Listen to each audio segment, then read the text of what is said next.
ठंडी नहीं लग रही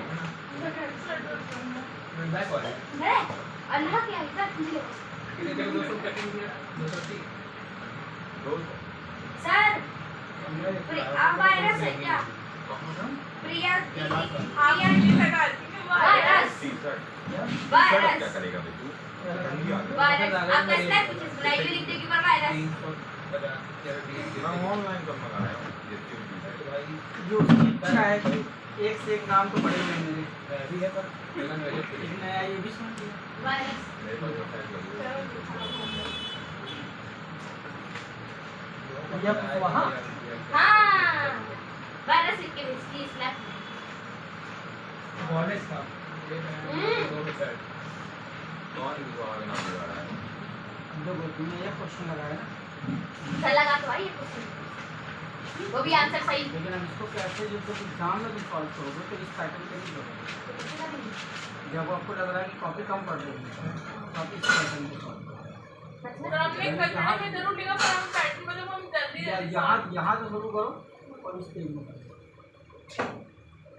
आंसर हमारे सारे सही आंसर भी नहीं चलो आगे चलते आगे ये 4 8 9 सर बोल रहे थे कि लगा आप नहीं इसे लगा। बहुत कम देंगे हाथ में वाली कौन सर सुनिए तो वो घर में रह छूट सर जाती बोल है रहे थे आप इनको कम देंगे बैलेंस शीट ट्राई बैलेंस वगैरह सारा बोलिए वो भाई धीरे धीरे तो आप पीछे को पढ़ाइए पीछे क्या है ए सर यहाँ क्या बच्चा बनाता बना है ही नहीं बनाया ही नहीं सबका बढ़ जाएगा चलो आगे बढ़ते लड्डू हैं बनाइए अपन कहाँ थे क्या टॉपिक पढ़ा था अपन ने कल लड्डू ना बड़े सारे वर्ड जल्दी जल्दी क्लियर कर लेते हैं अपन लोग है ना सर तो ये लेसन करिए ना इसमें अच्छा बना बड़ा बना मेहनत बनाने की या कुछ पहुंच गए ए भाई बैलेंस शीट है चलो ध्यान दो अपन ने करंट एसेट्स कल पढ़ लिया था फिक्स्ड एसेट्स पढ़ लिया था अब अगला टॉपिक है revenue page number 17 next topic है रेवेन्यू रेवेन्यू क्या होता है सर बताते हैं ये देखिए वो पैसा पैसा आया वो नहीं बताया हाँ जो जितना- पैसा आता है, जो revenue। सामान पैसा आ रहा है बेचने से वो आपका क्या कहलाएगा रेवेन्यू रेवेन्यू में वो पैसा है जो आया प्लस जो आएगा दोनों को मिला के क्या बनता है रेवेन्यू यानी आपकी कैश सेल्स और क्रेडिट सेल्स से जो पैसा आने वाला है उसको क्या बोलेंगे revenue revenue money receive from revenue cash and credit sale is known as revenue ठीक दूसरा है एक्सपेंडिचर एक्सपेंडिचर क्या कहलाता है देखो दो वर्ड है ध्यान से समझना जो कंफ्यूजन करेंगे आप इसको अपन पढ़ेंगे इसमें एक्सपेंडिचर और एक्सपेंसेस दोनों एक जैसे लगते हैं ठीक है ना दोनों में लेकिन अंतर है देखो क्या लिखा है the cash expended for purchase of any assets goods service और ट्रांसफर ऑफ एसेट्स और offer the liability to treat as expenditure expenditure are the two types capital and revenue देखो ये कौन सा खर्चा है जो एसेट पे किया जा रहा है यानी कोई प्रॉपर्टी बनाने पे आप कर रहे हो यानी इससे फ्यूचर में इनकम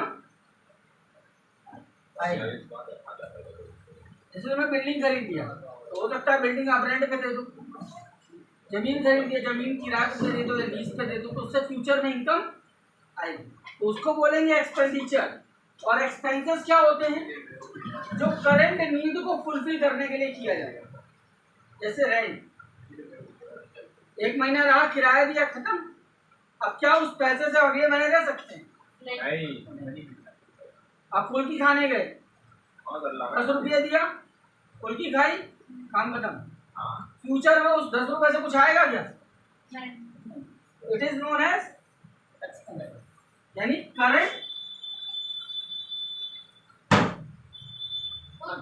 एक्सपेंस जो करंट नीड को फुलफिल करे मतलब एक्सपेंस जो पैसा है एक्सपेंडिचर जो पैसा गया नहीं इसमें भी तो पैसा जाएगा ही ना बिल्डिंग खरीदोगे तो पैसा तो उसमें भी जाएगा लेकिन इसमें जो पैसा जाएगा वो फ्यूचर में आपको इनकम के फॉर्मेट में रिटर्न भी आ सकता है अब ये दो प्रकार का होता है, capital capital expenditure, revenue expenditure. Capital expenditure का मतलब जो एसेट्स पे आप खर्च करो, land, building, table, chair, furniture खरीदो तो उसमें जो खर्च कर रहे हैं वो है कैपिटल एक्सपेंडिचर, यानी पूंजी बन रही है हमारी, आगे कम आएगा। हमारे आगे फ्यूचर में काम आएगा। रेवेन्यू एक्सपेंडिचर क्या है? हम उस जगह पे खर्च कर रहे हैं जिससे हमको फ्यूचर में इनकम आएगी, जैसे एडवर्टाइजिंग में खर्चा किया तो सामान दिखेगा, पैसा आएगा। बैंक में पैसे जमा करेंगे तो बैंक आएगी। ठीक, तो वो क्या है? रेवेन्यू। बैंक में जो पैसा जमा करोगे वो एक्सपेंडिचर नहीं हुआ, खर्चा नहीं किया तुमने, सेविंग। वो इन्वेस्ट किया। ठीक है ना? अब देखो इसमें लिखा है रेवेन्यू कैपिटल एक्सपेंडिचर तो क्लियर हो गया, land, building, table, chair, furniture खरीदा। रेवेन्यू को थोड़ा सा पढ़ो। An expenditure whose entire benefit is received in a current year is known as revenue expenditure. Example देखो क्या लिखे हैं, these expenditure do not help to increase the capacity of the business, helps to maintain the earning capacity of business. मतलब इसकी वजह से आपके business की इनकम बढ़ेगी। अगर यहाँ जो पैसा खर्च है ये भी एक्सपेंडिचर, एक्सपेंस नहीं है। इससे क्या होना है? दोनों से हमको फ्यूचर में इनकम मिलेगी, इसीलिए इसको किस कैटेगरी में रखा गया? एक्सपेंडिचर। एक्सपेंसेस से हमको इनकम नहीं जनरेट होगी, केवल हमारी नीड फुलफिल होगी, जो हमको जरूरत है उसको हम किराया देके पूरा करें।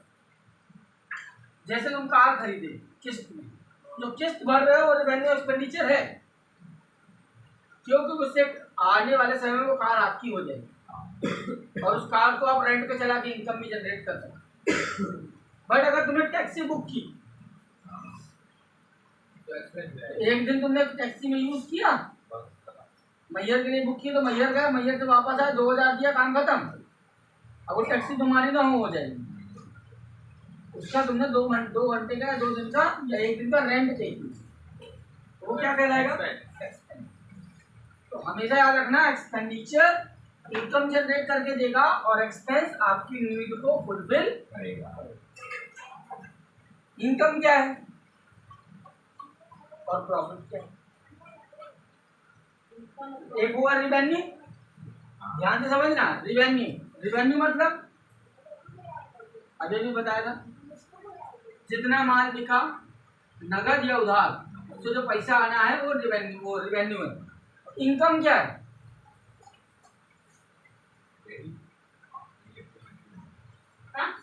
रिवेन्यू क्या है? जो पैसा तुम्हारा सेल से आया वो तुम्हारा रिवेन्यू हो गया। तो इनकम क्या हुई? इस रिवेन्यू में यानी सेल्स में से खर्चे घटा दिए तो जो बचा तुम्हारा 1 लाख रुपए का माल बिका तो 1 लाख तुम्हारी इनकम थोड़ी हुई। 1 लाख 80,000 का तो उसकी कॉस्ट थी, तो 20,000 तुम्हारी इनकम हुई। अभी भी ये प्रॉफिट नहीं हुआ, तो भी कुछ ऐसे खर्चे होंगे जो बाद में आएंगे, उनको भी घटाने के बाद जो बचेगा वो क्या कहलाएगा?